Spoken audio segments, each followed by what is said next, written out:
Hey everyone, how's it going? Carlo here from All You Can Board. I'm here with Braiden and Dylan, and today we are doing a cabin recap video. So we went to a cabin for 3 nights recently, and we played a whole bunch of board games. That's basically all we did for 3 days straight.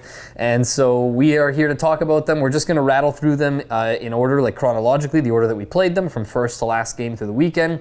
We're not going to give you any of our rankings throughout. We're just going to kind of touch on all the games briefly. And then at the end, once we've talked about all 22 games, we'll each give you our bottom 3 for the weekend, as well as our top 10.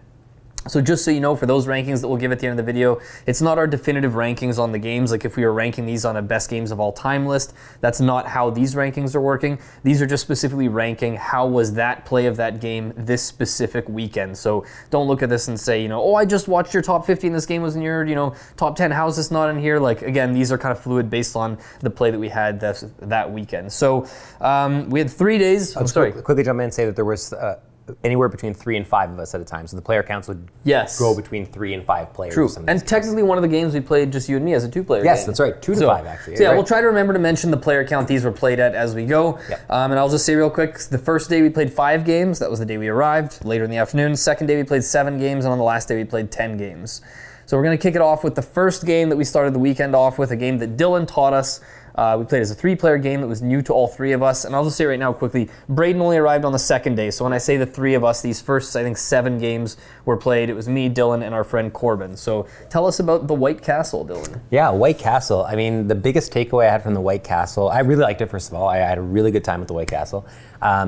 It was super combo-y, and I guess I didn't know a lot going into White Castle, and now having played it and having looked into it more now, I've heard a lot of people say it plays best at 2, and I think a lot of that I understand having played even at 3 because there's so much comboing happening. I mean, just to give an idea of what it is first, you basically have these 3 bridges that have a selection of, we had for our player count 5 dice across them, and you can only ever take the lowest or the highest dice. The rest are kind of locked on the bridge, and once you take one, the die will slide down and become available for the next player. And it's a dice kind of worker placement game in that sense. You're taking a die, you're placing it in a spot, and there's 3 different types of meeple, workers, or whatever you want to call them. There's like the gardener, the warrior, and then the one that I always forget. Courtier? Yeah, that's the one that moves like up the castle. And each one has its own way to interact and a way to combo and get points, but they start to combo into each other. And that comboing got like really out of control by the end of the game really fast. It got ramped up very quickly. And by the end, it just felt like doing one thing was okay, and then that does this, and then that does this. And there was a lot of sort of waiting around, which it wasn't like really bad in terms of like the downtime and having to wait for a lot of stuff to unfold, but it was something that at the end of 3 players, I remember thinking, I don't know that I'd played this with more than 3, and I think the 2 might be the sweet spot of not having to wait too long for your turn and still kind of being interested in what your opponent's accomplishing. Yeah, because you're not really getting in each other's way a whole lot. Like it is really, and I don't know if Dylan mentioned, but the game is only 9 turns, so that's part of what makes the turns take a while, is you don't want to make a big misstep early on because you only get 9 turns, and making a bad move, we both didn't prioritize like the gardener's early game like Corbin did, and we fell behind, and I think we both had that idea like halfway through where it was like, there's no way I'm going to win this game anymore because I just didn't invest in this one thing early enough. So the early game is super important in this. Yeah, but I don't think I liked it quite as much as you. I want to play it a few more times. It was interesting, did a lot of cool things, but it was a little bit slow for me as well. Thinking about it, the ideal play of it at 2, where maybe it gets done in like the hour or hour and 20 minutes that the box says kind of thing, that'll tell me where it sort of will rank for me and how much I'll actually turn out liking it. But I'm now having played it, I'm like, I'm really glad I played this, and I'm excited to play more. For sure. Very, very well designed game. Just I think it's maybe a niche audience type of game because of how important each turn is. Yeah. Okay, the second game we played was The King is Dead. So maybe I'll describe this one a little bit. This was one from my collection. It was an unplayed game for a few years. You basically each have an 8-card hand to start the game, and it's a map of Europe, and you're basically trying to, how do I even describe it? Like, well, the king is dead, and you're basically trying to determine whether there's going to be a French invasion or whether you're going to be aligning with either the English, the Welsh, or the Scottish, I think it is. And it's sort of like a little area majority game with these cubes on a map, and on your turn, you either just play one of your 8 cards or you pass. and you're only going to get 8 actual turns in the game. When you pass, it can come back around to you, and you might then get to play again. But later on, if you pass too much and other players are playing, you might have a bigger hand of cards, or when someone else plays out their hand, they might only be able to pass. And you're trying to basically hedge your bets on, is this game going to end in a tie where the French invade and I want to have a split of resources across all the factions? Or do I want to hedge my bets on, let's say, the English or the Welsh coming out on top and align with their faction? So really cool, and the cards, I think we both, and Corbin, sat there kind of realizing like how much you could actually do with so few cards and so few turns. Yeah. Right? It's, out of all the games we play, might be the one that I most want to play again, or the one I want to play again the soonest, kind of. Yeah. It had that like perfect mix of, you can't do everything, and in this one, like there's such limited actions that you feel like, oh my god, I'm only going to use this once, or I'm only going to do this once, kind of thing. Yeah. And it just like, it felt really, really good. And I remember, when did that, like, what year did this come out? Like, it was a... Well, the second edition came out, I think, in 2018 or 19. Okay. I don't know when I think the first edition was like 2012. Because I remember when this new edition came out, people talking about it, and it like showing up in people's lists, and it being like a thing. And I just remember, because of the artwork and the name and all this kind of stuff, I just, I never really like gave it a second thought. I was like, oh, it's a game other people like, not for me. And this just sort of opened my eyes to like, I need to just like,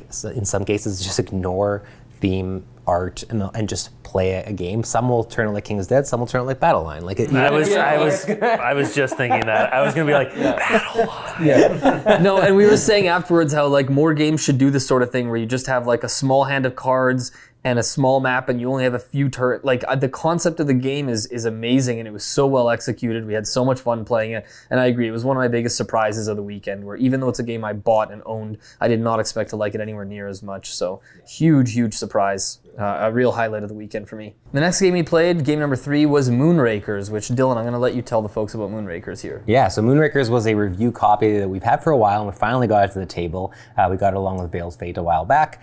So Moonrakers is a deck building game, and it does some pretty cool things. The biggest one that I was most excited coming in for was the negotiation going on each of the, I think it's like going on the missions, or I forget the terminology in the actual game. But essentially, when you're trying to complete one of the contract cards that's in the game, sometimes it's impossible to complete them on your own based on this point of the game you're at, or even just in general. Other times you have to kind of weigh whether or not you want to, or it is possible based on the hand you have. But a lot of what the game does is makes you negotiate with the other players around the table, and anything that's on a card as a reward is negotiable. So you can start to negotiate some of the points you're getting, some of the card draw, all the different things that come up.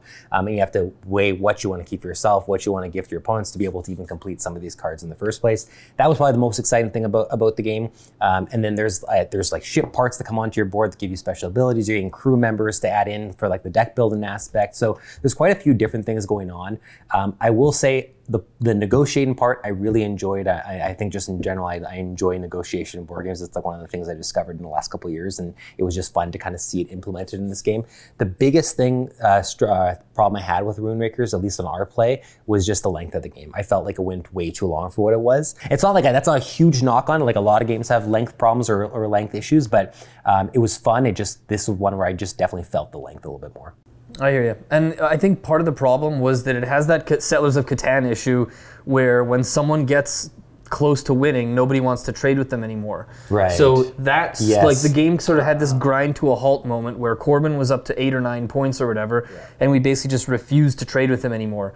It just feels like if I'm going to play a negotiation game, I would rather play a more pure negotiation game like Bonanza or Zuvadis, where there's more room for more like creative, interesting deals. And if I want to play a deck builder, I don't know if I want negotiation in there. Right. Like I want to play it again to see, because now that we know the rules, it will be a lot faster. Because I agree with you, it felt way too long for a first play. So wasn't crazy about it, but I'm open to seeing if it'll change my mind playing more. And I will say, you played it at 4. Again, I was not included in that 4. Yeah, exactly. Yeah, that's why. And I think it goes, but it goes up to 5. We need a Braiden with being top on the I'm coming up soon. Yeah, just a few more non-Braiden. I'll just keep sliding down further and further. Lower. All right, what's next? All right, next up we played Sunrise Lanes. This was a new Reiner Knizia game. So Sunrise Lane was one of my, and I think probably our biggest surprises of the weekend. Not that we expected it to be better, but like I say a surprise for a Knizia game. It's never that much of a surprise if it's good. I expected it to be bad. Oh, okay, that's why. Braiden expected it to be bad. Come at me. That's why we played it without him. Yeah, true. But yeah, it was, I mean, it's a simple game. You basically have a board with different colors and a different amount of pips on each spot. So there's a bunch of little square spots all over the board. You have to start in the center. You have cards kind of like Ticket to Ride style, where it's just colored cards. And you basically have a hand of 3, and the max hand size is 5. On your turn, you're either drawing 2 cards and then discarding down to 5, or you're playing your colored cards to be able to put some of your houses on the board. And the colors you have to play correspond to the pip colors that are on the next spot that you want to play to. As the game spreads, there's more spots you can be building to, because you always have to be adjacent to somebody else or a previously placed house. But you can also start chaining houses together. So if you have the right colors in your hand, you can like play cards to play onto 1 pip and then continue that on your turn without having to wait for your next turn, which is where the real strategy comes in. Is how do you like save certain colors? Where do you are you trying to like get to the pips that have 5 on the spot and have like 3 of that color, so you can get 15 points for like a 3 tower being placed on it. But even the scoring conditions in the quadrants were cool too, right? With the height of the buildings, but also the chain of buildings, and there's like a bunch of different ways that they score in the different quadrants. It was a bigger surprise to the cabin after having played it more after. It's not that I cooled on it, it was just that I kind of like settled into what the game is, and the game flows a little bit more, and it feels like less of a shock than it was at the cabin to play it. But still, one of the better surprises of the cabin, and one of my top plays of the cabin too. It was a lot of fun, and it was one that just like for the simplicity of it offered tons of tactical decisions every turn, where you're like, not only do I have these colors to do this, but like, am I going to do something that leaves a spot with a 5 open and then hope that my opponents can't play on that 5? Almost there's part of like a bit of renature to it. I was going to say the same thing. Right, where like you don't want to like set your opponent up for something like... Yeah, moving closer to something valuable because someone's going to latch off of you to get onto there, Yeah, Knizia has done it again. It's a great game. It truly has. Yeah, I wasn't expecting much out of this either. I think if you look back on the last like 10, 15, whatever Reiner Knizia releases, this is one of the ones that gets talked about the least. Like I feel like nobody's talking about this game, and I think that's why it was such a huge surprise to us. Definitely feels very similar to like a Ticket to Ride level complexity in terms of like gateway game that has a lot of good decisions still for more like advanced gamers. So yeah, Braiden, I think you'll like this one too. Yeah, it sounds good. It just the turns just fly, but like it's just a quick game, super simple rules. And for the record, I did not think this game was going to be bad. Please don't. Yeah, I was going to say. Doctor. Knizia's watching right now, and he's like, Braiden just made the list. Yeah, exactly. And game number 5, so this was the last game we played on the first night, and that was Earth. So this was another one that, by the way, just quick shout out to Dylann, because we played, I think, 14 or 13 new games this weekend. I think Dylann taught like 8 or 9 of them or something. So he just came in having read tons of rule books. So Earth, most of you probably have heard about it. It's obviously one of the most popular games of 2023. Has made lots of people's top 10s, even top game of the year, whatever. Basically a tableau building game with a giant deck of cards. I think there's like over 200 cards in that deck. You're trying to build out this 4x4 grid. There's different types of cards, like there's like natural disasters and plants and trees and different types of animals and all that kind of stuff.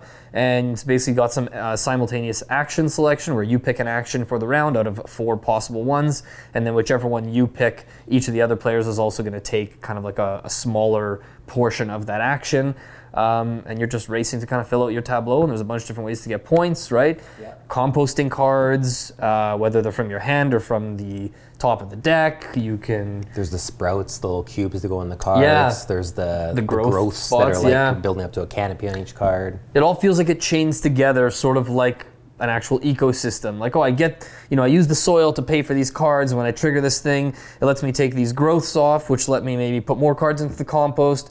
Then I might have this ability that lets me take cards out of the compost to maybe gain soil again or do something. Like, it's all kind of cyclical, right? It's all part of this big engine. Okay, I have a question for you guys. Yeah. What, if anything, surprised you about this game? The biggest, for me anyways, the biggest surprise that with Earth is something I can't quite quantify yet or figure out is just that, like, so Earth, Terraforming Mars, and Ark Nova are 3 games that feel similar in different ways to me. They're all different games. Like, it's not like Terraforming Mars is a tableau builder. It's got some wingspan in there too, for sure. Yeah, with the side-to-side triggering, thank you. Right? Yeah, so there's like combinations of all those games, and Earth So I should say I'm basing this off of the first play being at the cabin, and I've now played it a couple times on Board Game Arena.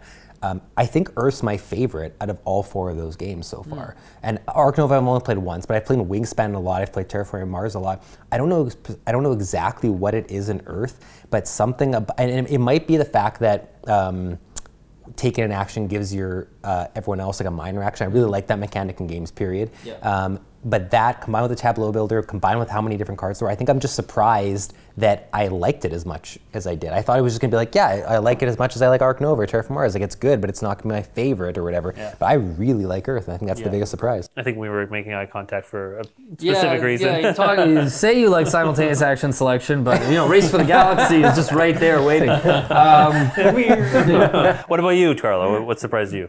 Most surprising thing to me, I think, was I was expecting and hoping for a lot more variety in the cards, and I was a little disappointed that some of the, there's certain abilities, like whether it's like compost or gain soil, that you'll see on probably like 70, 80 plus cards in the deck. And to me, I wanted more variety in what I saw on the cards, because a lot of the time there's no hand limit. So sometimes you have a hand of like 16 cards and you're like, what should I play? And like these 3 or 4 cards all look pretty similar, and then you're just trying to sort of math out like, well, if I spend this much soil, but it gets me this many points, but if I play this other one instead, like a lot of it felt like I was doing math to find where the right sort of amount was, or yeah, I was looking for such a big deck, and for games called Earth, like that is the theme.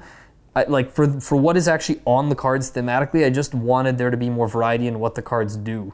Yeah, there's not a ton of variety, but yet I'm using cards that I don't use every game because of how much you compost and everything. So I feel like every game still feels fresh to me so far. For sure. I don't know how long that'll last, but I feel like this is gonna be one that I'm gonna have a hard time explaining exactly why it's resonating with me. Because if this resonates with me, I feel like I should love Ark Nova. I like Terraforming Mars a lot. It used to be in my top 50, but for some reason this one specifically, I'm just like, I keep wanting to like get more games going BGA because I'm really enjoying it. Yeah. Cool. Yeah. Nice. You're digging it. I'm digging Earth. Oh, just been waiting there. Yeah. All right, so that closed out our first day. That was about a 12-hour day of gaming, but again, every single one of these was new to us. Some of them had some long teaches. So day 2, Dylan and I woke up first, and it was just the 2 of us. We were waiting to play a bigger game, so we start off with a 2-player game of Gift of Tulips, which is a little small box card game that it is up there. I was going to say, it's been up there for a little while. Carlo bought this for me a while ago, It's true. Yeah, Dylan, so why don't you tell us about Gift of Tulips and why it's so good? Yeah, Gift of Tulips, man, such a good game. We've now been playing it on Board Game Arena as well. Yeah. I don't know what player count it's going to be best with, but we've played it now. We played it 2 players, and we played it a couple other counts online. It is a little small box card game where you are kind of in Biblios style. If you play Biblios, you're going to have to pull a card off the deck, and you have to decide one of 3 places to place it. You have your own tableau into the area, the scoring area, the festival that dictates what each color is going to, which color has the most of each type of tulip, and therefore how it's going to score at the end of the game. Or you can place it into the secret festival, right? Well, the third is you can donate it to your opponent. Oh, right, sorry. The festival, basically, the second option, the festival has 2 options, public or secret. Yes, public or secret festival, and then donate it to your opponent. If you donate to your opponent, you score points if it's in the 1st or 2nd slot in the festival. If you put it in your own tableau, you score points if it's in the 3rd or 4th spot, and the secret festival is going to change that positioning in the festival and which ones score for the majority at the end of the game. So there's so much to keep track of. But only 5 cards come out of the secret festival. Yeah. So you might have like 12 cards in there that people are putting, but at the end only 5 come out to change the rankings. So you can't guarantee it being like that. It is such a good game, and honestly, it's one that even with the amount we've played it so far, I still feel like I haven't even cracked the sort of the best it's going to be for me, because I still am figuring out the strategy, and like I'm losing it by a lot in certain games because I'm like, oh, okay, I see. I need to because you have to balance. If you give your opponent a card and you score a bunch of points for it, that's fine. But if you're giving your opponent cards that are going to end up benefiting them because that color is going to finish 1st or 2nd, you're essentially helping them get the majority, which is like 15 points at the end of the game. It's like a buy low, sell high thing. You want to give them the cards when they're really valuable, and then tank that color to the bottom so that at the end they're not actually worth anything. But it's a tricky thing of timing. When do you play them, and which cards do you hold on to for yourself, or which ones to put in the secret festival to throw people off? Like I a lot of little mind games. I love Gifts of Tools. I feel like this is like my enchanted rooms of like 2024. It's like this little small box card game that could. It's just so good. You need to get like a. Oh yeah, I'm doing it. You Right now. already know what I'm saying. Yeah, the view, it's coming up right now. Okay, perfect. I know exactly what's going on here. I don't have anything else to say. I've played it since. I'm going to keep playing games on BGA. I'm going to be pulling this game out now that I know the rules and I know how much I love it, to play with people all the time because it's just so good. Yeah, and if anyone who's watching hasn't tried this and has a Board Game Arena account, just go on there and try it. I think you'll be really impressed. Don't write this one off just based on the box art or whatever. Again, the fact that it's got shades of Biblios and Arboretum and stuff, like we were so impressed by this game. Really, really good. I gotta play this game. All right, so the second game we played on day 2 was Merchants of the Dark Road, which Dylan taught us. So Dylan, why don't you tell us about Merchants of the Dark Road? And this was our last 3-player game, I believe. Yeah, Braiden shows up right as we were finishing this game. Actually. Yeah, true. This was the longest unplayed game on my shelf. Oh yeah, right. For a while, it had been I think like a year and a half or something, and it's been finally played. I barely have any like Shelf of Shame games now from my personal collection. Yeah, me neither. Brag much. Merchants of the Dark Road is I guess I was gonna say worker placement game, but it's not really. I don't know if it qualifies as a worker placement because you're not really placing workers, you're moving your carriages to spots. Yeah. It's more like pick up and deliver, but with a rondelle that you move around with your worker, kind of. So like there's this rondelle essentially in the center that is like a road that has different stops, and each stop is an intersection between 2 locations, which are essentially 2 actions, and you're moving your carriage a different amount of spots each turn, or you're sort of staying in the exact same spot depending which dice you're moving. Each of the spots you're going to, you're either recruiting heroes from the tavern, you're selling goods from your carriage, which are like different types of weapons, or you're getting weapons from this other special magnetic rondelle, which is I think that the coolest part of the game is there's this rondelle thing that magnetically attaches to the board, and it feels really good. It's like it reminds me a bit of like Zolkin, where there's an aspect of the board that just feels really good to interact with. I really like that for presentation wise. You then are taking those items and you're going to the east side of the board and you're delivering them to different locations. You're getting contracts from the north of the board. You're going to the black market. There's all these different spots, but essentially everything you're doing is to facilitate buying goods, selling them to heroes at the tavern, or taking them and delivering them to different locations out in the east of the board. So, which I'm forgetting the name of, so I just keep saying it's the east of the board. Yeah, it's the road part. Yeah, the road of the board. Yeah, it's like Jurg's Travels or something. I don't remember the character's name, but and you can also go to a temple too. Like, honestly, there was lots that I really liked about this game. There was a lot of points in the game I was like, oh, this is cool, or me making this decision was neat, or there was just a lot of stuff I liked, but there was also a lot of moments where I felt like, one, the game also, this is another one that felt a little bit too long. I felt like I wanted it to be shorter. Yeah. This is one I'd like to play one more time and try it at a smaller player count too, or even like a 2, I guess, and just kind of see, does that make the length feel better? Does that make the kind of interactions feel better? And if it feels the same, I think this is going to be sort of one of those like mid-tier ones in the genre for me. Like, I don't dislike it, but I don't think it's gonna be one that I'm like rabidly trying to play. Yeah. Now I want to ask, what were your thoughts from when you walked in and saw us playing? What were your impressions of the game from that, and what do you think I thought of it? Like, my impression, like when I got there, like you felt very like futile in some of the decisions that you were making. You're like, oh, I could go here, but like, well, what does it like really matter? Or like, you didn't seem super invested near the end, and I kind of got that impression that it was kind of dragging a little bit, but it also could have been because I was there and like being like, hey, I want to play, guys, come on, wrap it up. No, I think even just the pace of the game did feel like it was a bit slower than I'd like in general, and I don't remember if you mentioned this, Dylan, but you only get 13 turns in the game, and the most interesting thing about the game that I think we both agreed on was the points, and at the end how you look at what do you have less of, money or points. That is your base score. You basically scrap the other score, and then you add on your victory points onto that. So you kind of want to balance your money making and your points. But what happens is, to me, the game felt like it's like basically a recipe fulfillment game with 2 ends, where on the east side of the board, you're taking your heroes and whatever else you need, your contract cards or whatever they're called, and you need to have these kind of like right combinations of things to deliver them properly and score your points. So it's kind of like meeting this recipe to get rid of the traveler and the contract, and then when you get back around the other side of the rondelle, it's basically recipe fulfillment with having the right goods to acquire the what is it called, the agents or the workers or whatever that the characters that you need. So it's basically just this seesaw of going back and forth from one side of the board to the other, trying to have the right things to deliver and then trying to have the right things to pick up the people that you need to get back around and deliver. So it just felt like this timing thing where you're just looking at, okay, this contract has these pieces and I have this character that needs this contract, so then I'll just take those things and get here on the right time. So it just felt a bit dry, and it felt like there were way too many rules and too many things to go over and explain and things to consider on your turn for how narrow the actual like decision making felt to me. It got less interesting as it went. Yeah, like it was gradual at the start, but by the end, because of how long it went, it kind of like had a steeper decline. But that was the thing, is like it didn't really feel like there was like it wasn't up and down, it wasn't increasing. It just felt like it was like a slow decline of interest going down. Yeah, and even when you said like we haven't tried, like all the contracts are just different permutations of the same. Like this one's 2 weapons and a whatever. This one is 2 books and a something. It's like, what's the real difference other than it's a different picture? Like, so I don't know. That one fell pretty flat for me. Next up, we had a game called Scout taught to us, which, Braiden, why don't you take it away? This was your first game of the weekend. This was Braiden's pick. He was like, he saw us kind of playing this slog of a game, and he's like, let's cleanse our palates with a small box card game. Yeah, I mean, Scout, I'm not going to talk about how we play Scout, because, I mean, it's very, very, very simple. You have cards in your hand, you can't rearrange them, and it's a trick-taking game that you're trying to make bigger and better tricks. You can do 3 of a kind, you can do runs of cards, but again, you can't rearrange. You have to pick up those cards from your hand. So, yeah, wow, was I surprised by this game. Holy cow. Like, I mean, obviously it won the Spiel, right? It might have been the Kenner. Maybe the Kenner, maybe? I can't remember now. I can't remember. One of them. One or was nominated for one of them. Definitely was nominated for sure. Yeah.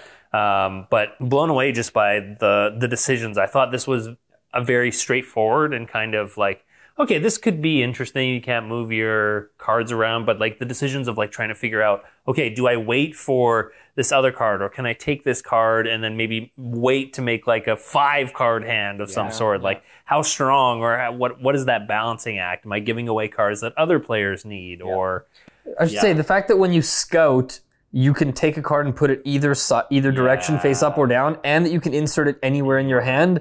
It lets you be pretty creative too, right? When do you scout instead of showing? Or use the scout and show token? That's right. And even just initially looking at your hand too, being like, what do I want it this way? Do I want it the other way? What is the potential? Can I get rid of this card so that I can line these up further? Yeah, that decision making, because there was that one time where I played like 5 cards at once, or whatever it was. Like and everyone had to just keep scouting. Yeah, that was from me having like 2 cards in the middle and being like, if I play these 2 cards, this will connect in my hand and it'll be amazing if I can play it. And so like having that as like this like mini objective I'm trying to do myself felt so engaging and so much fun. And even there was other games we played of it that I didn't pull that off, but I was still trying to, and it felt fun either way. Like this was another one of the ones that I was just pleasantly surprised by, and now I really want my own copy of this, because I could see myself playing this game all the time with people. I'm gonna play this so much this year. Yeah, it's so good. Me too. Yeah, I'm glad you brought out your copy, because I have a copy as well. It just sat there unplayed. But super impressed by this game. Yeah, me too.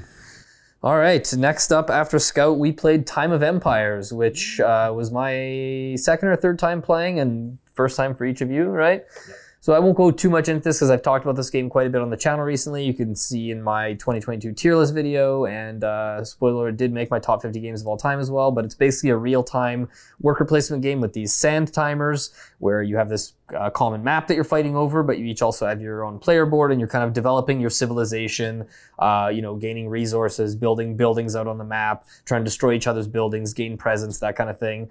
And it plays over 3 rounds that are each timed at 9 minutes. So what did you guys think? We jumped right in. We didn't do the Age of Initiation variant where you play it at the regular, like taking turns. So we just went right in. I think it was the first, we did one. We did one turn or 2 turns each or something. Like one action. Yeah, one action each just to see what an action looks like. But yeah, Corbin and I had played before and you guys were new. So what were your impressions of Time of Empires? So for me, I liked a lot of things about it. And I kind of thought this going in. So the thing that it's just going to be a personal problem for me with games like this is real-time games with this kind of much meat on the bones. And I think even just in general, real-time games are always going to be a bit of a struggle for me, in the same way that, like, just as a quick aside, like a game like Majora's Mask is always going to be a battle for me, because having that timer just puts an amount of anxiety and pressure on me in a game that I want to explore. And with board games, I think a game with placing like to take actions and to like think strategy and stuff like that, having the time restriction is a cool twist, and I really appreciate so much that the game did, especially using the timers as your workers and the way they flip. Really cool, but that's just not how I like to experience a board game or a worker placement game. I like to like have more time to think, and I also like to kind of see things play out. I like to see what my opponents are doing, and I felt like I just never had time to really look the odds. I'd look to see like how much a stack had gotten or whatever, but like I felt like there was, by the end, I had played my own game, and I didn't really know what other people did aside from like the way things scored. And so even though I enjoyed everything I was doing, I just don't know that a real-time game that's worker placement based like that is something that is for me personally. Like it's just, I want to be able to like observe and see more of what's going on. And I think that that's something that like I just struggle with the real-time aspect of it. Yeah. Okay. That because of the common stuff, like fit to print real time, but it's because you have your own board. Fit to print feels like very light, and it's like, well, I'm working on my own little thing, and then we like, I guess I'm realizing that I do appreciate and like to be able to see what my opponent's doing, even if it doesn't impact me. That's part of like the board game table experience or whatever. Right. Okay. And I just felt like I laughed, I had a great time. Yeah. It's just that like, if I'm sitting down to I want to play a worker placement game, I don't want to be, I'm not going to be the one being like, let's play the one where I'm going to be rushed and we're going to finish in this amount of time. Like, I'd rather just kind of like have my time to relax. Yeah, I think the reason we were laughing, and I'm going to show it on here too, is like the stack of the scholars or whatever. Yeah, it was like 14 tokens higher. So massive. I'm sure I got that on camera. It was like the last time. And it was like the last time you looked, there's 5, and suddenly you're like, wait, when did this happen? Yeah, it was so funny. Yeah. I remember going over there to maybe put one of mine. I was like, I don't need to put one on here. That's ridiculous. For me, like I like that real-time worker placement, and I'm kind of with Dylan too. Like I would like to see what my opponent was doing, and there wasn't a whole lot of reacting to what they were doing so much. A little bit of it, like especially like seeing the scholars and like who's going on to the leader powers as well. Well, and me going back on that one space and me sneaking in without you noticing. That's what I mean. I know. Yeah. I was so devastated. Like that stuff. It creates some great moments. I liked how snappy the combat was and like pushing into territories and stuff like that. And I think the more that we would play it, the more fighty it would be, probably. Yeah, I was going to say that actually. Yeah, I think that would be. But I enjoyed it. Like I'm going to make a wild comparison here. Okay? I'm going to compare this to Sky Team. Okay. What? Yeah. Just a close up on the reaction to that. Yeah. No dice, not cooperative, not limited communication. Yeah. No, I'm just kidding. Yeah, go ahead. So in Sky Team, scenario based. No, I'm just kidding. Go ahead. Okay, in Sky Team, you set up like with your partner before the scenario happens, right? I feel like in Time of Empires, you look at the board and evaluate where you are, how many resources you need to make, and make a plan, like in Sky Team before the action happens. Because in Sky Team, you can't talk, and it's like, well, I can't tell you what I'm going to do. And in Time of Empires, you're like, well, stuff's happening all the time. Like, you can slightly adjust, like, of what you're doing. But I found a lot of the time that I was just following my plan, and I'm sure that would change with more plays. But so a little bit of a different comparison, but like that's kind of how I felt. But I enjoyed it. I enjoyed it. I will say, when I played previously with Kevin and Corbin, we played it with 3 players, and even when playing with 3, we had people interacting, fighting each other in the middle in the second round. And when we played as a group of 4, the fighting only happened in the 3rd round, which to me, I think we were playing it too slow and not efficient. Like, I could tell there were a lot of times where I would take an action to like produce a brick or 2, and then I'm sitting there waiting for my workers to cool down, going, oh, I could have done something better. I should have like strengthened my map presence. So I could see even in myself, as someone who had played it, there were so many missed opportunities. I would like to see if the game gets better and more interactive and more exciting, the more people have played it and the more efficient people get and the quicker you move to the middle of the map and interact more. Because I agree with you guys to an extent. Like I did felt a little bit sometimes disconnected from what other people were doing. But I think it was, I don't want to say entirely my own fault, but it was like, I kept looking over being like, I got to be better at what I'm doing here. Like, why am I not getting more units on the map or whatever? Yeah, I just remember like looking across. I think we were sitting across from each other, and I was like, "There's no way I'm interacting with Carlo other than at, like on the wonder boards or the leaderboards or the technology." That's right. But I mean, I played well. I won, so. You did. All right. So next, after Time of Empires, we played War of the Ring, the card game. So this was the longest experience of any game we played. It was a learning game for 4 of us. And Dylan, why don't you tell us about it, because you taught us this one as well. Yeah, so just to let people know, we haven't played War of the Ring, the original, so we can't really compare it to that. But War of the Ring, the card game, is essentially taking the entire, at least the format we play, because there's a couple different formats you can play in the game. We played the actual full campaign version. So it is taking the entire trilogy of Lord of the Rings and essentially playing it out over 9 different phases in a card game format. And it's 2v2. We played 2v2. And when each side has a very distinct deck, like you don't like, it's not deck building or anything like that. Like you're given a deck as like, for instance, on me and Carlo were on one team, and Carlo had the Hobbits, and I can't remember what the other cards in yours were, but like I had like Gandalf as right, well. The gang. Yes, yeah, the gang. Frodo and Hobbit, the gang. Frodo and the gang, yeah. Whereas mine was like Aragorn and Gimli and basically like No, I had Gimli. right. You had Gimli. You had Legolas. Legolas, that's it. And it's essentially like it's like the one going towards taking the ring to the mountain, Mount Doom. Is that what it is? Yes. I'm not a Lord of the Rings. I love the Experts movies, over but- here. yeah. Taking the ring to Mount Doom, and then the other one that's like sort of like doing the big war battles. Battles. Yes. Yeah, the big one. Yeah. Yeah, and so each one has its own specialty over either on path cards that come in the middle or these battleground cards that come in the middle. And so every round, there's going to be a different variable number of battlegrounds. Sometimes the path cards are going to kind of be changing in and out. And you're trying to score these areas, whether by winning the battles on them or by defending paths or attacking and winning path cards. But it all plays out the narrative of Lord of the Rings, and somehow, based on when characters are allowed to hit the battlefield or restricted from hitting the battlefield, the order that the 9 phases go, it really does feel like you're just playing a modified version of the narrative from Lord of the Rings. Like it all kind of stays cohesive as it goes through, which I think is the most impressive thing about it. Like really fun, but it's a game that after having played it once, I'm like, if we played this like 4 or 5 times, then we'd hit the peak of like, now we understand these decks. Now we know how to like play more effectively. Now we'd be having these really epic battles of like strategically, like we were learning for the first time. It took us for a long time. I had characters that ended up being like lost or eliminated from my deck so early that I'm like, in hindsight, I probably should have done that, right? Like it's a 30 card deck and you can eliminate cards constantly. Well, I was gonna say, I don't think there's a single duplicate card across the deck. Like within a deck, like my deck, for example, had I think 2 or 3 different duplicate cards, but none of the cards in my deck are in any of the other decks. No. So every time someone plays a card, everyone at the table goes,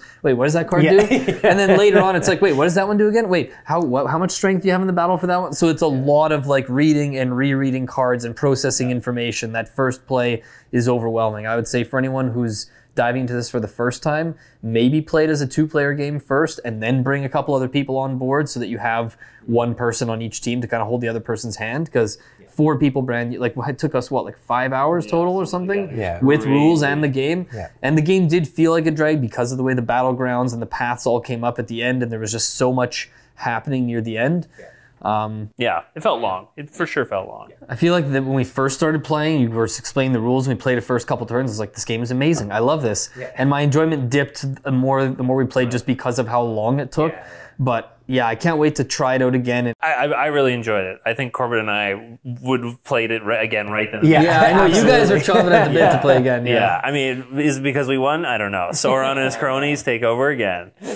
But yeah, I really enjoyed it. I liked the different interactions, the different characters, like you guys said. Like, I don't think I really have much more to add other than that. Cool. I interested to play this again. I think like you'll get to a point where things obviously stop becoming new. You start anticipating different cards, but I don't know how much beyond that, like the lifespan you would have beyond beyond that. Yeah, that's fair. That's fair.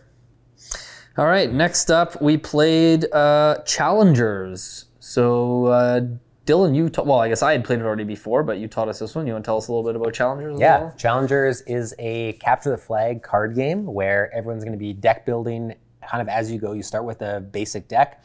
You're going to take on each other in this sort of like automated auto battler type of thing where you flip a card off the top and you will capture the flag if you have more point value on your card or combined cards you have to keep flipping and they add together, then your opponent's card they have out, and your opponent will discard that card. They'll keep drawing until they have more collective value. You'll discard yours, and they go to this bench on the side. If your bench ever fills up and you can't move a card to it, you lose. Or if you run out of cards in your deck and you can't beat your opponent's card, you lose. So it's kind of an automated system that relies on you having built your deck efficiently.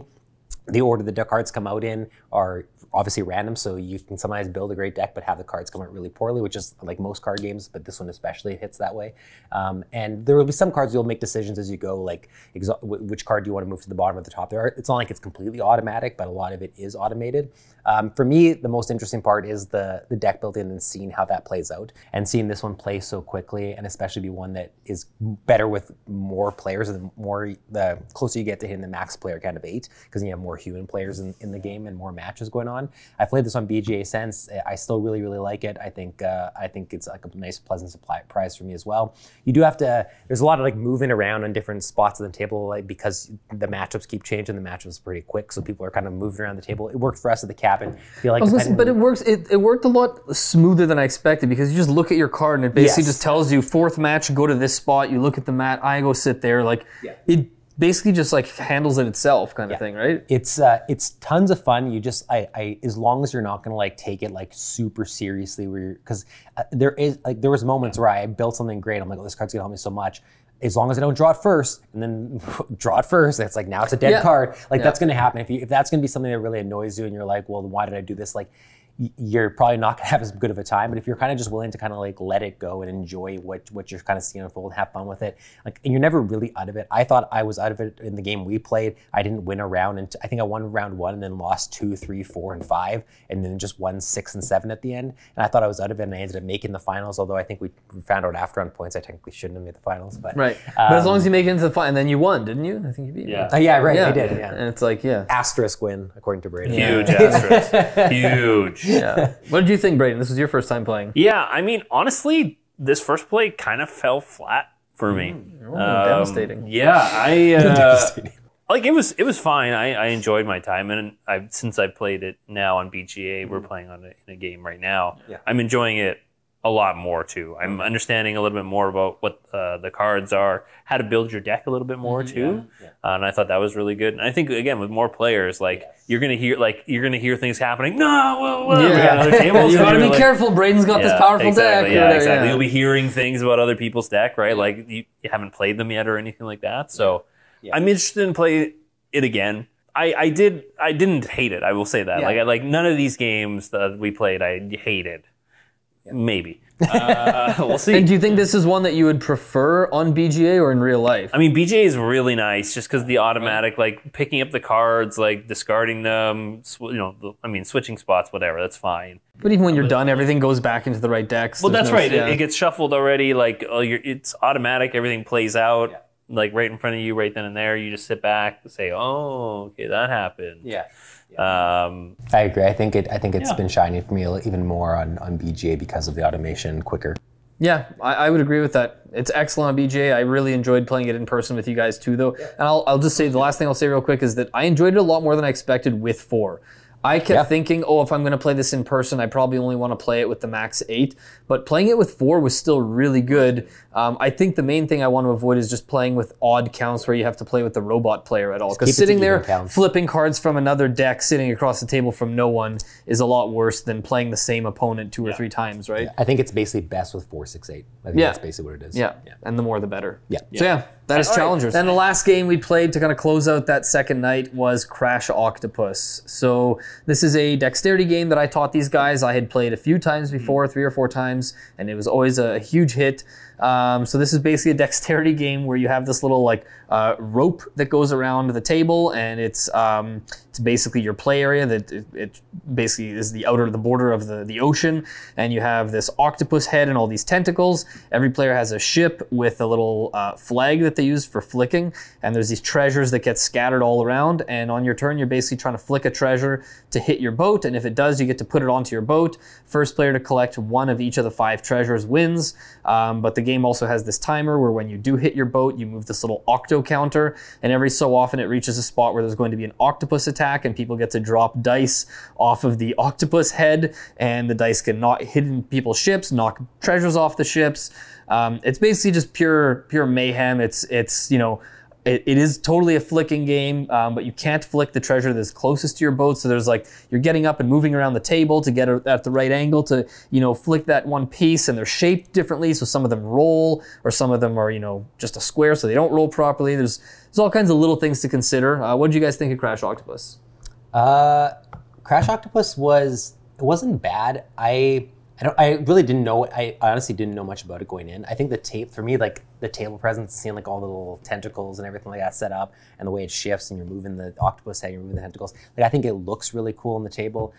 In practice, I felt like, at least compared to other dexterity games I've played, this one didn't, like I'm comparing mostly when I say that's like Men at Work, because that's the one I felt like was the most substantial like dexterity type game I played. It didn't come sort of anywhere near my enjoyment of that one. It felt a little bit, I wasn't super enamored with it after this play, and it might also just be that dexterity games in general aren't like my favorite, which I think like, you know, there's certain dexterity games I played growing up that I loved, and there's like Men at Work is one that we really liked, and SEAL Team Flicks I really enjoyed and stuff. But in general, I don't know that I necessarily always gravitate towards them. Like I got rid of Kabuto Sumo pretty quickly. If you consider like that was a different kind of dexterity game, but they're not my favorite. So I think Crash Octopus had a bit of a hill to climb with me in general. And yeah, it didn't change my mind. Put it that way. Yeah. Yeah. This was a game I saw on your shelf so many times, and I was like, I want to play this game. Yeah, I know you were excited to try. Yeah. I knew about it on Kickstarter. I came so close to backing it. I didn't back it, and I wanted to play this game. And I was like, yes, this was my choice. I was like, I'm going to play this game. And then we played it, and I was like, oh. I think a combination definitely of what you said, like losing your treasures. You're like, okay, I like, you can't flick it too hard, but you have to flick it hard enough. Like, you have to have some of that in your game, right? But it felt like it was nice that it was quick, but it also was so quick, especially with 4, because people were just collecting treasures and that would move. Yeah, it was just kind of, it felt a little anticlimactic for me. Again, it had to do with like the hype that the table presence amazing. The components look so cool. Like stacking everything, I can see where the tension is. But in practice, when we played that play at the cabin, I was just kind of like, eh.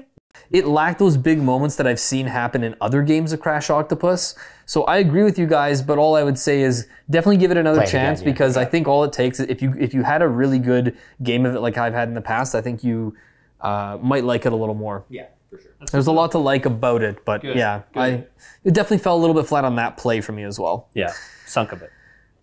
Yes, sunk a little bit. I also don't think anyone ever moved their ship, which can be a crucial action. It's like navigate your ship somewhere else, get away from the octopus, or move strategically closer to more of the treasures. And like, I don't feel like we took advantage of the other actions in the game as much. It was just sort of like, flick a treasure, see what happens. Flick a treasure, see what happens. It was just, I think the distribution of them too, though, was just like, especially around me, I was like, I don't need to move. Yeah, and that's the thing. It could be that the way the cookie crumbles, I guess, or at the start, that the layout is, it might just make for a less interesting. Yeah, exactly. It's the way the octopus sinks. The way the tide rolls in. Oh, very good. Fun after fun. All right, day number 3, we woke up and started the day with Tigris and Euphrates, because that was my choice, of course. So I set this one up bright and early. I will say right now, this is the first time that I've played the physical version of this game. Game that I've been playing sort of off and on for years on apps and Board Game Arena and stuff. Finally got this thing to the table. And you know what? I've talked about this game enough on the channel, and I mean, it was somewhere in your top 50 as well, right? Yeah. Why don't we let Dylan tell us what he thought of Tigris and Euphrates? I'll be really first. quick with this one. I just think I'm struggling with Tigris and Euphrates. I've tried it twice online and now once in person, and it should be a game that I like. The first 2 games I played online, there was rules issues I was having, and it wasn't the best way to learn. I don't like learning a game like that necessarily online. This time I came in with fully understanding the rules, but yeah, I just found that like it wasn't bad. It was just that like, I never felt enamored by it, and which was evident or more evident to me because you guys are so enamored by it that I was like, I wonder why this isn't resonating with me the same way. And I do think it's just gonna be one of those cases where, for me specifically with this game that everyone loves, is gonna be one where I'm just like, yeah, it's good. But I mean, I feel like I'll understand a bit more if I play Yo and Yangtze and I end up loving that. Then I'll be able to say, okay, it must have been these things that are different. But if I dislike both, then I guess I'm just, you know what, just. I don't even know what I'm trying to say. There's like the pitchforks or the whatever it is. The pitchforks. The pitchfork, you know. Put some pitchforks in here. Pitchfork. Check your pitchforks, Dylan. Torches and yeah. I mean, I'm kind of like you might be surprised actually. Like when we played this, I really loved it. Yeah, I was gonna say, this is a lead up to something. Yeah. It was good, man. Playing the physical version for the first time, wow. I couldn't stop thinking of the game afterwards too.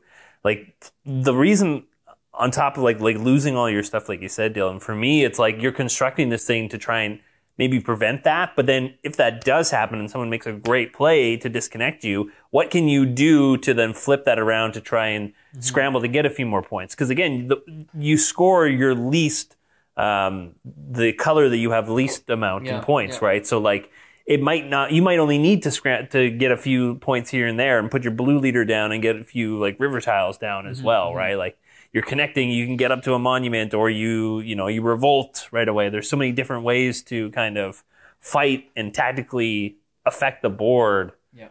Ooh, boy. Yeah.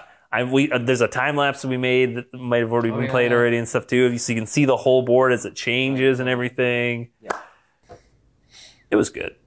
Yeah, I loved it. I mean, this solidified that, like, I was a little worried that I wouldn't like it as much in person, only because on Board Game Arena it tells you what the strength of all your leaders are for the tiles they're connected to, and I was a little worried about in person being like, wait, so I have this many, you have that many, but it tends to be pretty intuitive, and once it's not that hard to kind of like look at it, math it out quickly, and then you don't tend to forget. The numbers don't go super high, or if you forget, it's just a quick glance back down at the board. But yeah, it just made me really appreciate seeing everyone's turns play out, seeing the board shift as we go, seeing everyone's different ways that they were trying to adapt or maybe stubbornly dig in and do something else. And like we had Corbin basically just building monuments. He was like, I don't know what to do. I'm just going to build monuments and see what happens. And it was just like people were trying to latch onto his monuments, and then they're fighting over, and then he's going somewhere else. And it's like, anyways, I think we've talked about the game lots in previous videos and stuff, and we'll talk about it a lot more in the future.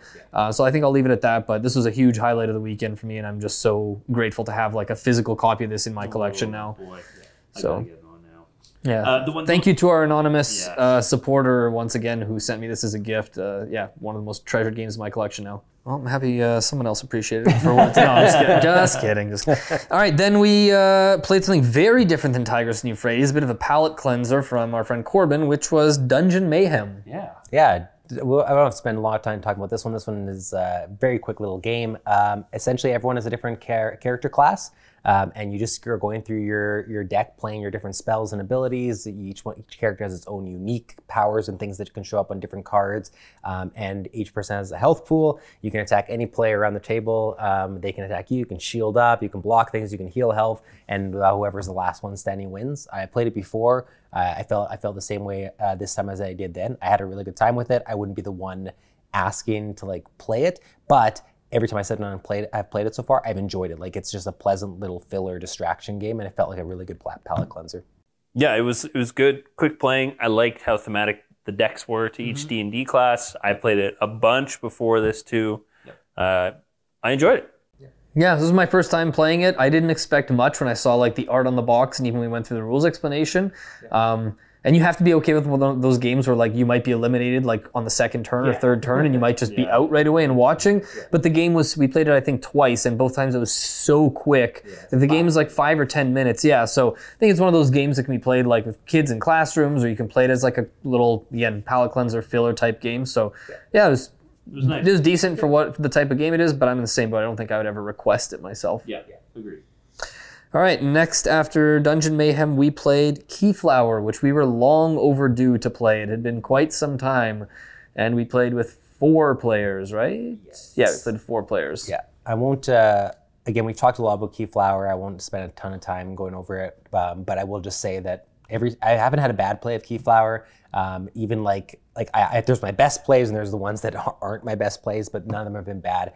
I enjoyed every time. I played it since that cabin trip. It was just as good. I always enjoy the bidding for tiles and not knowing what colors your opponent has and who's going to get a green first and how are they going to utilize that green. And it's just, I love the game. I don't feel any differently. It wasn't my favorite play of the weekend, but I feel like it's hard for it to be sometimes when you've played a game a bunch and it's solid, but you play a bunch of other games for the very first time and there's the excitement and the new and all that kind of stuff. So yeah, I really enjoyed it though. Yeah, and at least we can both agree now that it's better than A Feast for Odin. We can agree that. Yeah, we can agree. We do agree. Braiden, what did you think of Keyflower first play? Yes, that's right. I got demolished, which is fair. Like I still trying to figure out what the game was. I made a few mistakes with like the boats and stuff, not understanding exactly how they worked. Still tried to make the most of it, but I like you said, I did like the mechanics of different bidding on with the meeples, the different colors. I did not even try to go for greens whatsoever the entire time. But yeah, like even just using other people's villages and stuff, I definitely didn't value that as highly as I probably should have to get resources to build from there. It's like, it's okay to use this like 1 or 2 meeples over there because it's going to catapult you and help you a little bit better. Don't be afraid of doing that, future self who plays Keyflower. But it was good. I enjoyed it. I thought it was solid. I'm glad. A couple more plays and it'll be #1. Yeah, exactly. I loved my play of it. I think this was the first time I played it in like 2 years, and it just reminded me of why it's one of my favorite games ever. Yeah, I don't think I really have much else to add that you guys didn't already say, but it was really, really satisfying to play it again and also to introduce 2 people to it who had never played it before. All right, then we followed up Keyflower with a 5-player game of Libertalia. So this was when our 5th player showed up, and the rest of these games we played all with 5 players, starting with Libertalia. Juicy game. Libertalia, yeah, I mean, again, I've talked about Libertalia enough, so I won't spend a lot of time here aside from to say that, like, I loved this play of it. I love every play of Libertalia just because I kind of just turn the strategy part of my brain off. There's elements of strategies that'll come into play. You're still making decisions based on like what do I think they're going to play and stuff. But so much of it is just the mayhem, the chaos, and like not being able to plan for everything. Or if you can't play in the scout at the right time, so that you can kind of survey the battlefield. Like some of the cards that come up this game, like the Surgeon, felt like must-haves in every game of Libertalia I play now because of how fun it was to have them in this game. I loved it. It was one of my favorite plays of the time there, and I just kind of, it solidified for me its new spot in the top 50 for me, and it just made me realize I think this is just always going to be sort of one of my favorite games because I just, even when I had 2 friends over here afterwards and we almost played a 3-player game of it because I was like, I could just go for some more Libertalia. Like it's just so good. I don't know. It's Libertalia, a Dylann game. Like it's like it's made for me in some ways. Like it scratches so many of the itches I have that only Libertalia can scratch. You've got a pirate itch, and that's how that needs to be scratched. I understand. Yeah. For me, I thought it was fine. I don't think it was as good as the other play that we had at like the cabin. Like the 3-player play. Yeah, the 3-player play. Mainly because that time like was very memorable for me because I really had super bad luck. But that was hilarious. And this time, like it was kind of like a mix, a little bit here and there, a little bit there. Yeah. I still enjoyed it. Like I'm very positive about it. Yeah. The interaction. I liked playing with the 5 though too, like having multiple different effects. We had brutes that came in, 2 brutes at once, at the end of the, like that kind of thing. Yeah. Figuring out, okay, if there are brute's going to come out, that means that I don't need to worry about this 5th treasure. I can position my way in that way a little bit too. Thought it was interesting. Thought I enjoyed my time with Libertalia for sure. Yeah, I think I'm in a similar boat. I enjoyed my play of it. I don't think it's a game I would ever turn down playing, but I also agree that this was probably my least enjoyable play of it so far. Still had like quite a bit of fun playing it. I think it's just that some of the things I've enjoyed most about it in the past are things that if you see them again, the novelty wears off a little bit, like whether it is seeing those plays with the brute coming into play, or if something happens with the brute and it's not as interesting this time, or how many we've seen the wind nymph, I think every time we've played now. Yeah. So now it's just like, oh, okay, the wind nymph, I kind of know what to expect here. And I just find that each subsequent play, the part of collecting the loot tokens at the end of the round becomes a little less interesting each time I play. I just find that the loot token selection ends up feeling not like it's not obvious every time, but usually when it comes your turn to pick the loot token, it's usually not much of a decision to know what you want to take or not. And a lot of the time, seeing which loot tokens are out there obviously going to influence what you pick for the round in the first place. So I think it's a great game. I'll still happily play it sort of any time, but I've cooled on it just a bit since the first play or 2. Got it. Yeah, I mean, the one thing I would say is that I have played enough now to know that if I was going to change any one aspect of the game or expand on it, I would just like to be able to have more options of what the loot tiles do. I wouldn't need more loot tiles. It's just like there's the one side of the board, there's the other side of the board, and there's tiles that make you able to mix and match both sides of the board. I would love to have more tiles to be like, now there's like 3 more options of what this loot tile can do for every loot tile. I think that would add a cool mix, and then I'd find the ones I like. I don't dislike what the loot tiles, the abilities are. I just think that like that's one area that every time I play, I'm like, I don't need more characters. For me, I enjoy seeing the win every time. I really like that.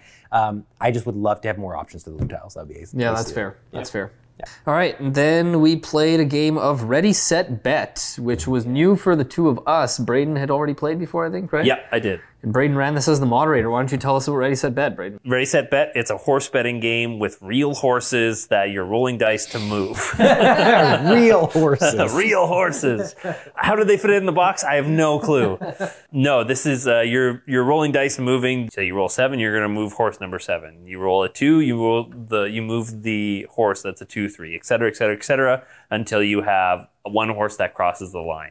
While that's happening, so I was the moderator running the game, moving the horses, announcing what was going on. While that's happening, there's an array of betting spots that all the other players can be betting on. For the 7 to win, there's different prop bets where, the 6 horse needs to beat all the blue horses or something like this. You get these special VIP cards eventually in race 2, 3, 4 that lets you get new betting chips or money when certain things are rolled.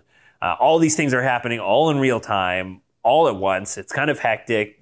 Yelling is definitely encouraged. There's a lot of energy, which is really, really great. There's a few clips I recorded pretty much I think it was 3 races of Ready, Set, Bet fully, entirely. So you can see how they go a little bit. Yeah. But it was just fun. Like it's just Agreed.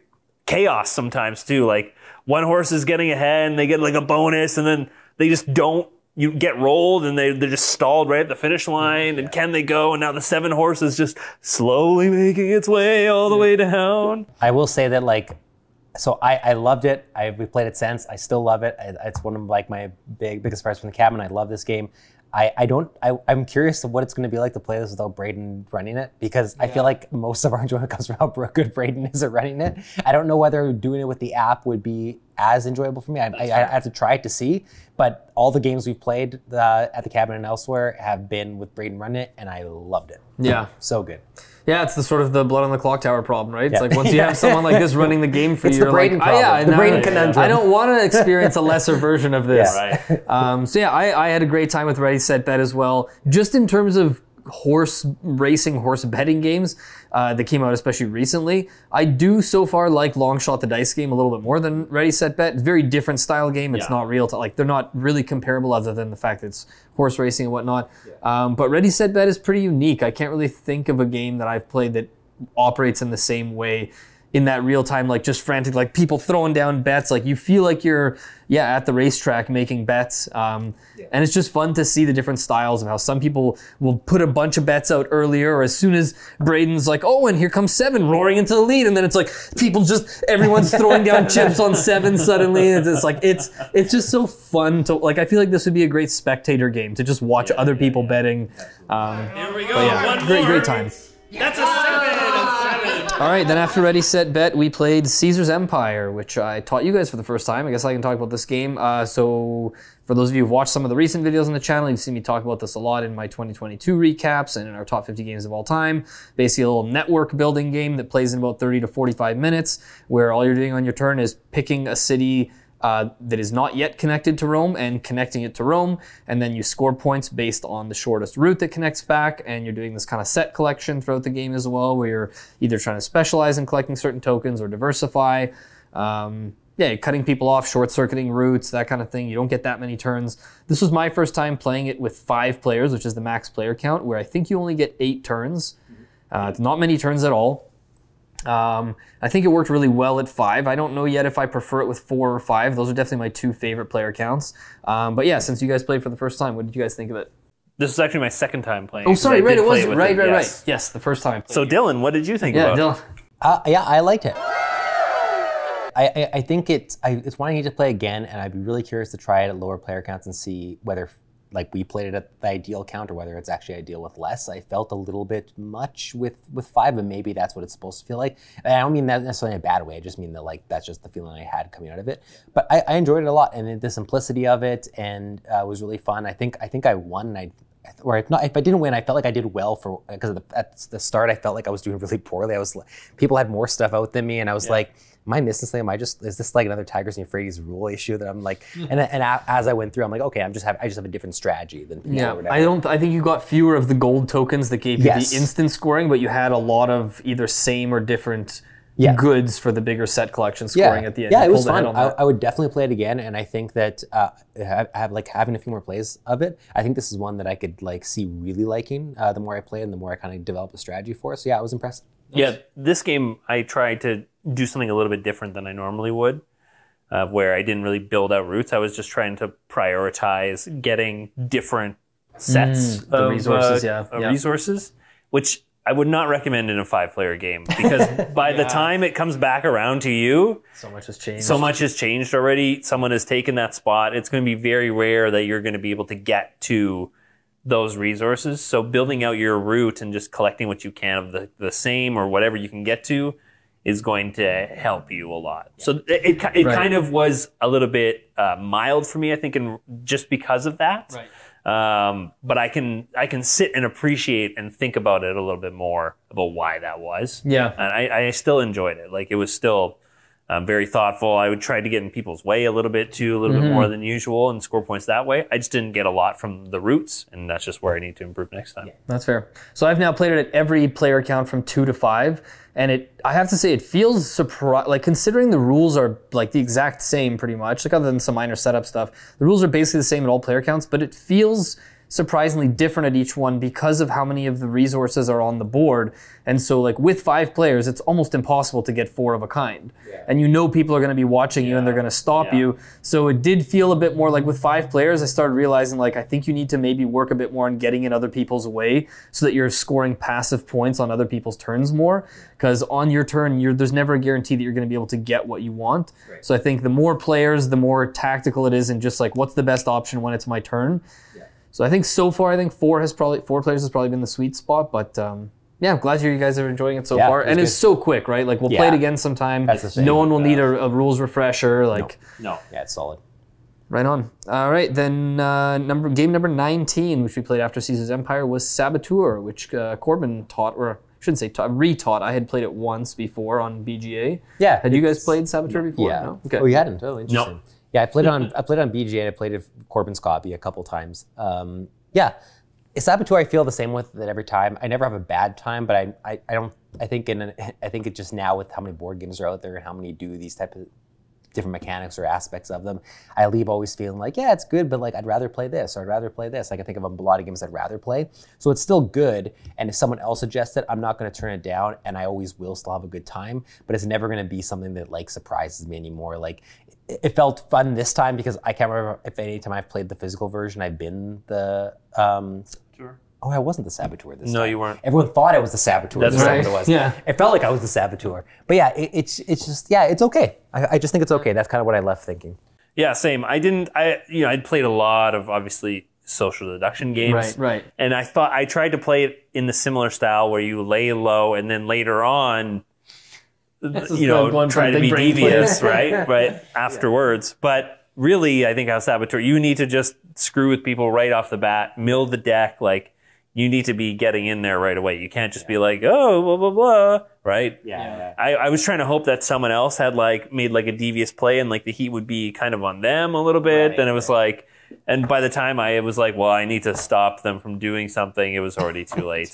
That was the end of it. And I think that contributed to it too. So yeah. Yeah, I can't remember if this was my second or third time playing it, but this was definitely my least enjoyable play of it so far. It just felt like the aspects of the game that are supposed to shine didn't really shine. Right. Like, I wasn't one of the saboteurs, and it just felt like, okay, so I guess I'll put this card here towards the tunnel, and then the people who were it was me. It never felt like it amounted to much. Like, it just felt like we were looking around half suspiciously playing cards, and then the game just sort of ended, and I just felt like Were we missing? Did we misplay or something? Like it just felt like it wasn't the optimal. I don't know. It was my fault. It was my fault. Fair enough. I didn't know how to exactly play and be the Saboteur, I think. But it was fun. It was fun. Everyone thinking I was the Saboteur and then having to deflect and everything. That's usually what I enjoy the most about Saboteur. The table talk was kind of fun. Yeah, but the actual gameplay just felt a little shallow to me. Like, what are we really just playing a card and seeing with? I don't know. Game number 20 was Smartphone Inc. Our first time playing this with 5. We'd only previously played it with 3, right? Yeah. Dylan, why don't you tell us it was your game? Yeah, I love it. Smartphone Inc. at 5 is definitely going to be, I think, I want to try to 4, but I think it's going to be my favorite player count. There was the most competition on the board with 5, and it felt really good having that competition on the board. It still felt good when we played at 3. I just liked it being a little bit more fighty and a little more crowded on the main board. I think the biggest thing with Smartphone Inc. for me is I love how streamlined it is with the rounds at the top. I love how obvious it is what you're doing and what you're required. I love the iPad or nondescript tablet that you're having to like position around to like have the different icons showing to that equate to what actions you're taking. I still really love that aspect of it. I got more in tune with the way you have to price your phones and to try to like sell and get points better this time than I did with 3 players. I understood that better, so I felt like I was utilizing it more. Going into the technologies at the bottom felt really good in this game. Like honestly, I love the play of it. I think it's a really solid game. I don't know how it's going to hold up, and I've had some people say this in the Discord too. I don't know how it's going to hold up after multiple plays. If it's going to be one that after multiple plays I'll be like, okay, I'm feeling the same each time. I'm curious, but just going off of my 3-player and now this 5-player play, really big fan of Smartphone Inc. So I think my first, when we played it at a cabin a couple of years or 2 ago or whatever, we played it 3 players, that was definitely a much stronger impression than this last play. I still enjoyed this last play quite a bit, and I do think the game is better with 5. So, but I don't know if it was just the fact that the game, maybe it was the fact that the novelty had worn off. So I still enjoyed everything I was doing. I enjoyed the game, but I had that similar feeling that you were mentioning that some people in our Discord of just like, how different is this going to feel from game to game? Right. Not that every game has to feel, we talk about games like For Sale, that's like, it's pretty much the same game every time. So it doesn't have to be, you don't have to be seeing new things. Yeah. But there was something that made me just like, I guess I was expecting more based on how much I remember liking it the first time, that this one was like, I enjoyed it, it was solid. But yeah, that's about it, I would say. I really loved it. The 5-player count, the way to me it felt massively different. Yeah. Just how much everyone was getting in each other's ways, infiltrating into different regions, like everyone was spread out. Yeah. Even just the different technologies that let you do different things, right? Because those could be different each and every game. Yeah. Man, wow. And depending, like even starting out, like my specific company, Oasis, I think it was, gave me an extra tile where I should boost my price of my phones, and that's kind of what I followed along with almost the entire game. Right. And like went along with that. It didn't end up working out. It was close. It was a very close game across the board, actually. Yeah, I thought I really, really liked it, going into specific markets and just like chucking your phones into there when no one else is selling into there, and everyone's like, get him, and he's all alone. Like, we need to get in there. Thematically, I think I'm still impressed by how well they tied the theme. It's so good. I was gonna say my favorite part about the game is probably the fact that you set your prices secretly and then reveal them all at once. So there's like, I love that it's not a turn order thing where you can say, well, based on what they're doing, now I'm going to do this. It's like, no, you all got to set your prices and reveal at the same time. Love that part of it. Yeah, so good. All right, 2 games left here. Game number 21 that we played was Raw, which this was Braiden's first time playing Raw. So Braiden, why don't you tell us what you thought of Raw? Yeah, Raw, wow. I didn't fully grasp what was going on at first. And after we had a few turns going around, probably like I would say 2/3 of the way through the game, maybe even halfway, I was like, oh, okay, I see. Like, really trying to evaluate which tiles you have, how much is that worth, how much can I get away with, calling for Raw maybe on my turn, and can I bid to grab this amount of tiles? Because I'm not going to let it stack up unless I've got like the 16 tile or whatever. Then I need to get something for that.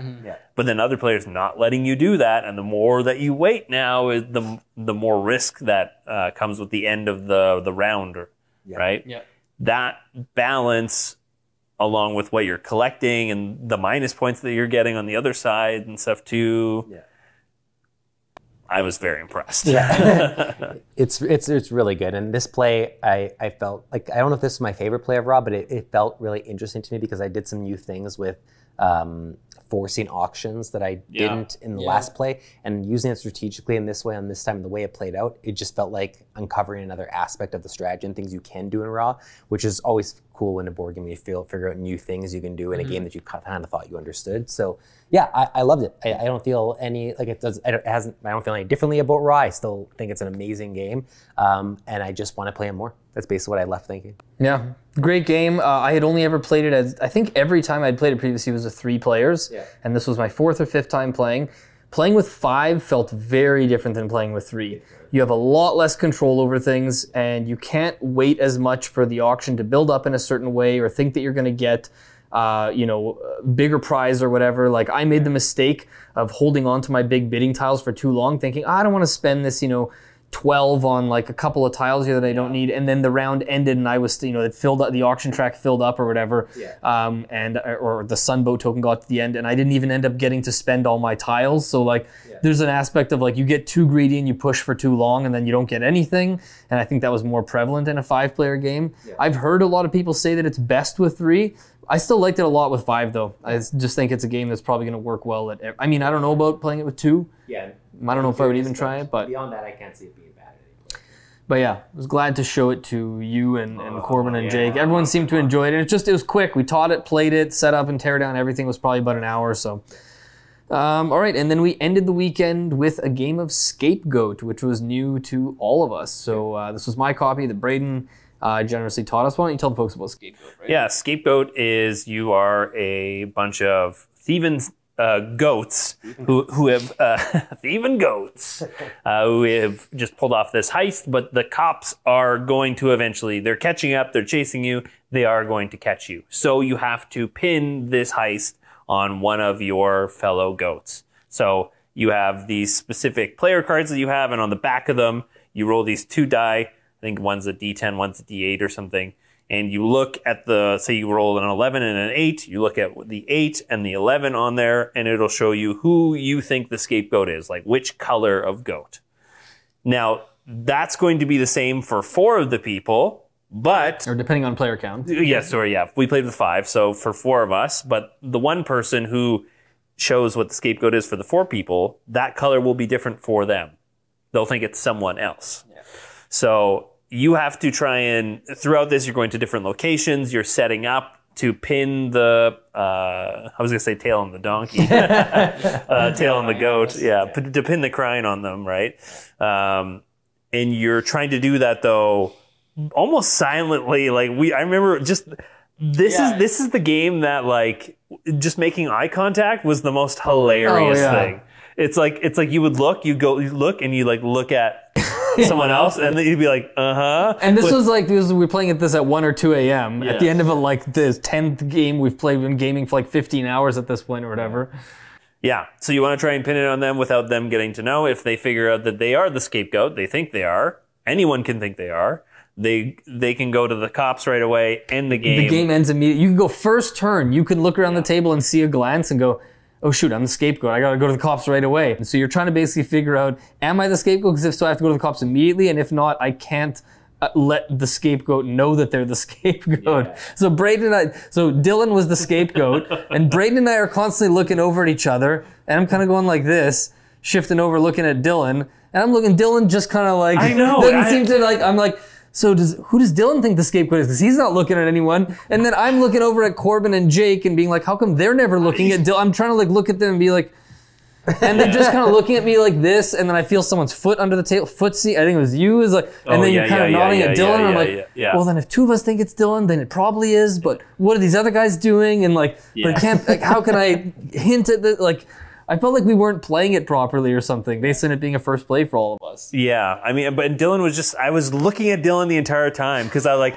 need to relax there. I need to string him along. I gotta figure out who does he think the scapegoat is, And then I have to like look at him and make the eye contact and go, oh, what about this guy here? Yeah. I'm like, why hasn't he gone to the cops? Yeah, I'd like to play it again. It was late, and I for some reason I got in my head that I was not the scapegoat. And there's a couple times where all of a sudden I was like, am I? Should I just go to the cops and end it? But I thought I think you said it out loud one time. Yeah, You're I think I did. I think I wonder if I'm the scapegoat. Am I a scapegoat? And we all just kind of laughed. Yeah, that's a funny thought. Yeah, I feel like this is one where the play for me was just okay, but I feel like I just need to play it again, and not have it be the end of the night. Now understanding it better. Yeah, the play isn't going to reflect necessarily how I'm going to feel at the end about the entire game as a whole. I agree. Yeah. I don't think we got anywhere near this game's full potential. No, but it is one that I've heard sometimes you sit down and you play 4 or 5 rounds and maybe 2 of those rounds are garbage and the other 3 are really good because sometimes someone on the first turn panics and they think they're the scapegoat and they weren't, and then you got to set up again. So like,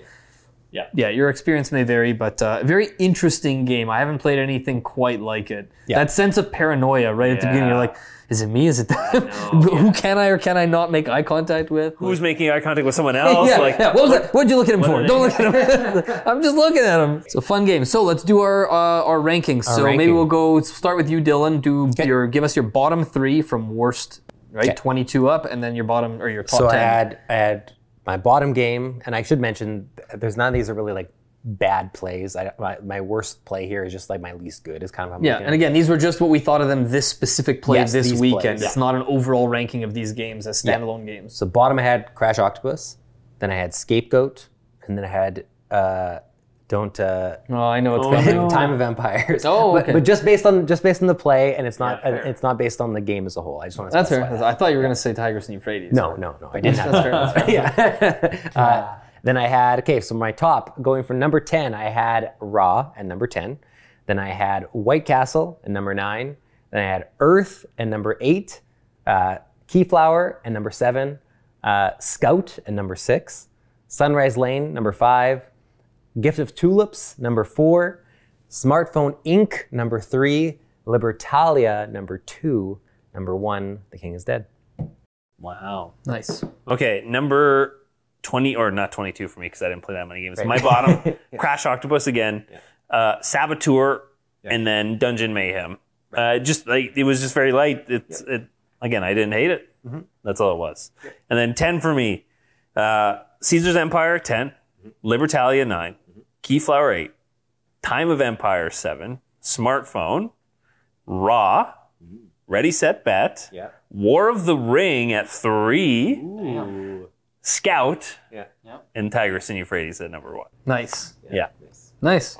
All right, my bottom game. So at number 22, I had Merchants of the Dark Road. That was probably the easiest choice for this list. Yeah. Did not enjoy that one much. 21, I had Saboteur. And at 20, I had Moonrakers. So those were my bottom 3. Yeah. And then starting at number 10 going up. So at 10, I had Gift of Tulips. At number 9, I had Challengers.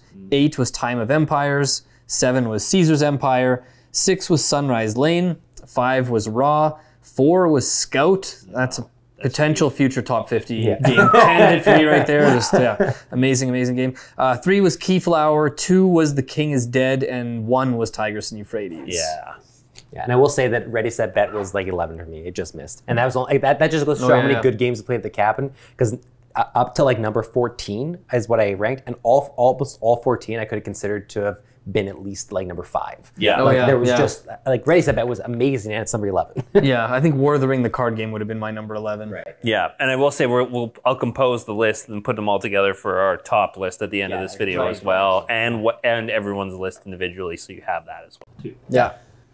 And that's it. Yeah. That's our cabin recap video. I'm sure that everyone watching this now is like, how do we get in on this cabin weekend? Because we just played 22 games. And what a weekend. Holy. Thanks for watching this video with us. Hope you enjoyed. Let us know which of these games you were most surprised about, where it ended up on our list, or what our thoughts were. And which ones you'd like to see us review on the channel. Yeah. And for our next cabin, what do you think we should bring and play at the cabin? We're already planning the next one. Yeah. That's right. It's not going to be for a while, unfortunately. Yeah. If you're not on our Discord, go join our Discord. If you want to support us in some way, our Patreon's there, not required, but it's there. Otherwise, thanks so much for watching. See you next time.